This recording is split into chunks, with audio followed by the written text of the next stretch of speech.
What if I told you that the standard corporate advice to just get over a workplace betrayal is actually the fastest way to destroy your career? I mean, it's a really provocative thought, right? But the psychology absolutely backs it up. Wow, really? Oh, yeah. Because when we try to just sprint past a professional injury, we aren't actually leaving it behind. We're just burying it in our emotional operating system. Right. And down there, it quietly corrupts all our future decision making. Welcome to today's deep dive. Whether you are an entry-level coordinator or a seasoned CEO, I am just so glad you're joining us because today's mission really is to shortcut your journey to emotional resilience at work. Yeah, we've got some great material today. We really do. We're unpacking this fascinating framework from our research that outlines a comprehensive five-step process for healing professional hurt.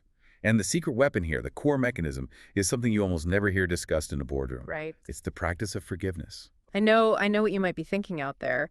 Forgiveness sounds like HR just forced a therapy session onto the agenda. Exactly, it sounds soft. It does sound soft, but the evidence we're looking at positions this not as a moral imperative, but as a critical, ongoing leadership practice. It's not a one-time fix. It is entirely about building emotional muscle memory. Okay, let's unpack this. Yeah. Because if we want to build that muscle memory, we have to start by looking at how we currently deal with injury. Mhm. And usually, we just try to pretend it didn't happen, right? That's the default. Yeah. We're looking at what the framework calls the myth of the Teflon professional. You know, that leader who supposedly just lets everything slide right off their back. It's such an incredibly pervasive myth. We think professionalism means invulnerability. Yeah. But what's fascinating here is that the rush to get over it is often just a defense mechanism. We minimize the wound because acknowledging it feels like yielding our power. Oh, that makes sense. Like, we tell ourselves, oh, it's just business, don't take it personally. Exactly. But suppressing that emotional response actually demands a massive amount of cognitive load. Your brain is running this heavy background program just to keep that frustration contained. Like having too many tabs open on your browser. That's a perfect way to put it. And it disrupts your focus, it ruins your sleep, and it totally bleeds into your other interactions. There's a quote from a CEO in the research that just perfectly captures this tension. They admitted, we think we're tough or infallible or Teflon, but this shit takes a lot out of you. It really does. And before we can heal or rewrite our story, we have to confront the reality that we are actually bleeding. We have to honor the hurt. That's step one. That is the crucial first step. Because minimizing a wound doesn't make it heal faster, it just guarantees it heals incorrectly. Which brings to mind this incredible example from the text about a leader who spent an entire summer locked in these brutal, totally unproductive legal negotiations. Oh, right, the legal dispute. Yeah.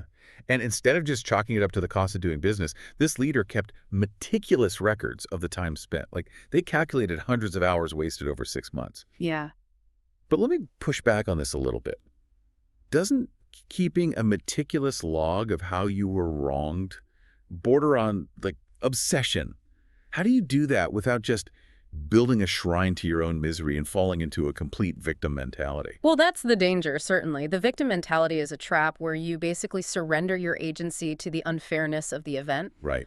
But keeping that log wasn't about wallowing, it was about objective measurement. Honoring the hurt is how you reclaim your agency. Reclaim it how? By looking at the spreadsheet and saying, this cost me 400 hours, Yeah. you are pulling the damage out of the shadows. You're acknowledging that your power was stripped in that moment. Yeah. You move from the vague anxiety of, oh, look what happened to me, to the concrete reality of, here are the facts of what happened. Now, how do I reclaim control? I look at it kind of like a physical injury. Like if you severely sprain your ankle, you can't just tape it up, sprint a marathon, and pretend it's fine. Right. You'd collapse. Yeah, or if you manage to do it, your gait changes to compensate. Then your knee starts hurting, then your hip. You cause permanent damage because you refuse to honor the initial injury. That physical compensation maps perfectly onto behavioral compensation in the workplace. Oh, interesting. Yeah, when you sprint on unprocessed emotional hurt, your entire leadership style contorts. You become a micromanager because, say, a vendor burned you 3 years ago. Wow, yeah. Or you stop sharing ideas because a colleague stole your credit once. The damage spreads way beyond the original incident. So once we finally stop sprinting on this sprained ankle and admit we're bleeding, the immediate human instinct is to figure out what it all means. Yes. We don't just experience events in a vacuum. We instantly create stories about them. Which leads us to the next phase of the framework, step 2, Mm. examining the narrative. We are meaning-making machines. The raw facts of a situation are almost never what cause the lasting damage. Wait, really? Not the facts themselves. No, it's the fictional narrative we construct around those facts that determines whether an incident is just a temporary setback or a defining permanent wound. Like a defining wound being something like, people at this company can never be trusted, Yeah. or I am fundamentally not valued here. Precisely. And those narratives run quietly in the background, like we said, like a corrupted operating system. Are you reacting to the objective fact of the betrayal, or are you reacting to the story you've constructed about what that betrayal means regarding your personal worth? That is heavy. And there is a profound case study in the material about a CEO examining his narratives. It actually pulls from his family history, which just shows how deep this psychological wiring It's goes. a powerful story. It really is. Hmm. He had this long-standing narrative about his mother. He held her completely accountable for never leaving his abusive alcoholic father Right. and, subjecting him and his siblings to that toxic environment. And given the trauma of that situation, his initial narrative is highly logical. It's a protective story. Totally. But when his father passed away, he actively re-examined that story. He realized that for his mother, given her specific context and resources at the time, the choice to stay actually took a lot more guts and endurance than leaving would have. Yeah. He realized his narrative had been entirely self-centric. And the analysis notes that this massive reframe changing the story of his past unlocked a completely different approach to his leadership in the present. It did. Walk me through the mechanics of that. Why does changing a story about your mother make you a better CEO?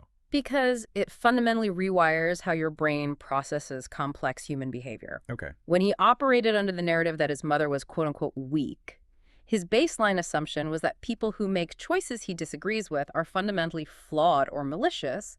He led with suspicion. Oh, I see. But by reframing her choice as one of profound endurance, he basically trained his brain to look for hidden complexities in other people's decisions. He shifted his baseline from suspicion to curiosity. That is wild. So for you listening, how do you make this practical? In the heat of the moment, when you are feeling actively betrayed by a colleague and your blood is just boiling, how does someone actually separate the factual event from the emotional fiction they are spinning? The mechanism here relies on auditory cues in your own internal monologue.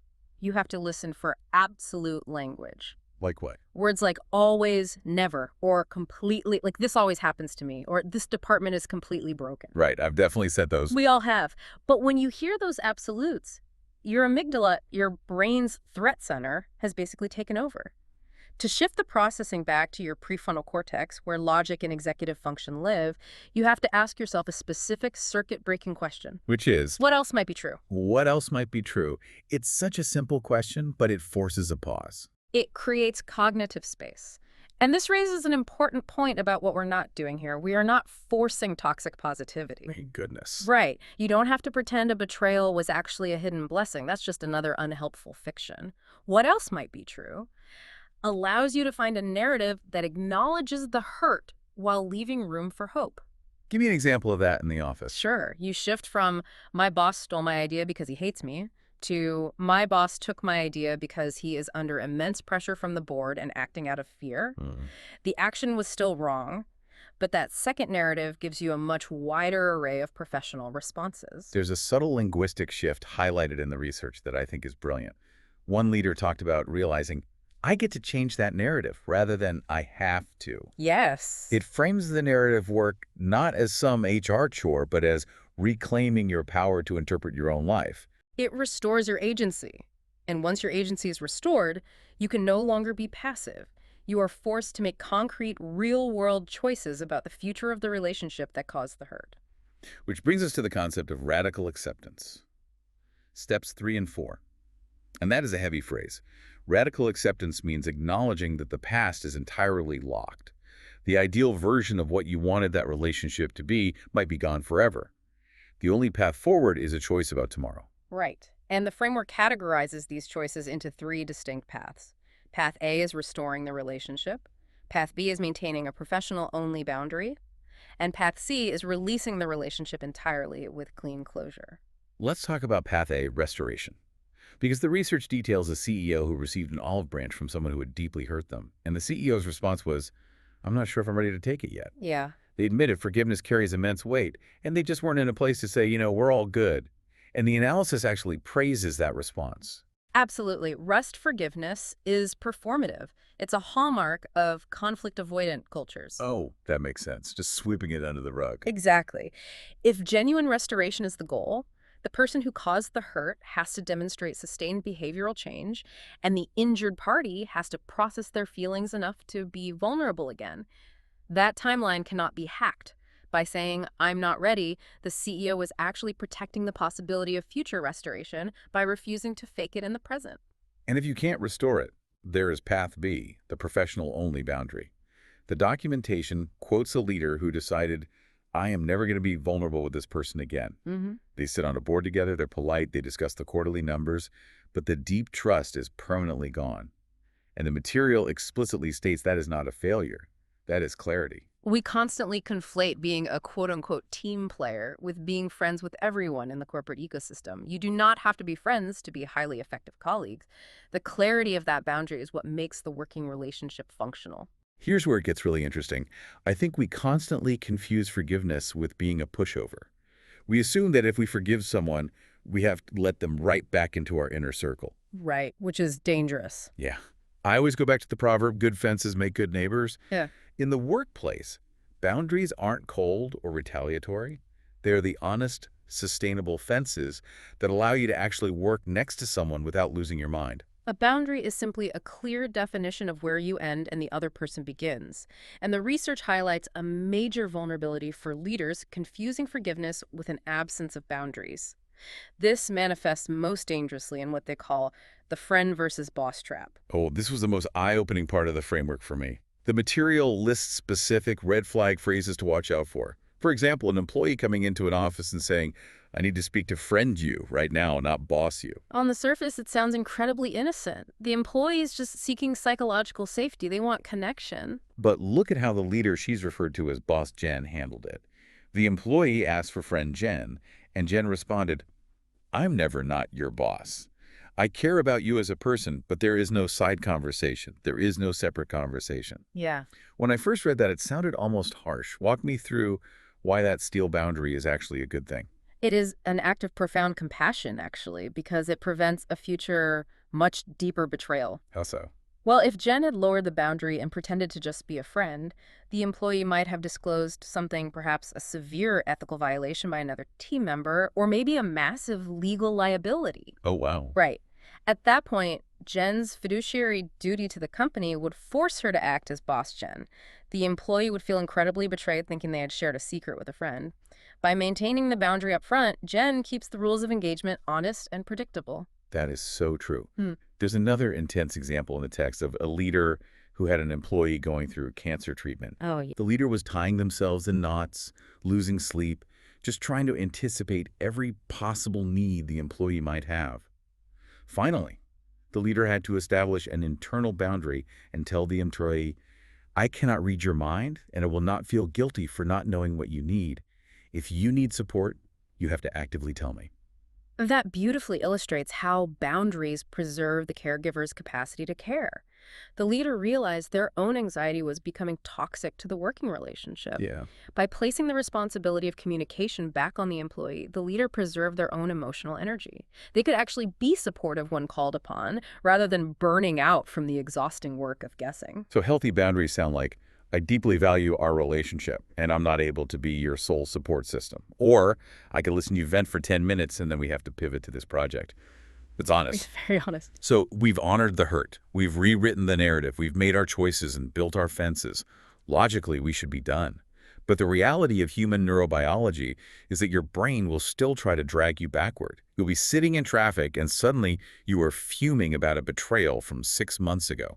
The neural pathways formed by emotional pain are incredibly sticky. Rumination is a feature of the human condition, not a bug. And that brings us to the final, ongoing phase, step 5, practicing the release. Because forgiveness is not a contract you sign once and file away.